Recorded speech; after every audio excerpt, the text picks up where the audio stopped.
Question 15. Give two important uses of washing soda and baking soda. Answer 1. Washing soda, sodium carbonate, sodium carbonate. Cleaning agent. Washing soda is widely used in household cleaning products.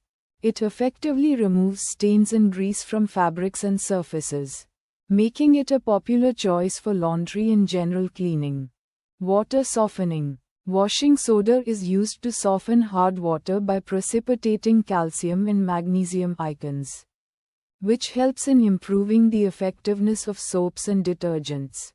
2. Baking soda, sodium bicarbonate, sodium hydrogen carbonate. Cooking ingredient. Baking soda is commonly used as a leavening agent in baking. When it reacts with an acid, like vinegar or lemon juice, it produces carbon dioxide gas, which helps dough rise and makes baked goods light and fluffy. Antacid. Baking soda is used as an antacid to relieve heartburn and indigestion. It neutralizes excess stomach acid, providing quick relief from discomfort.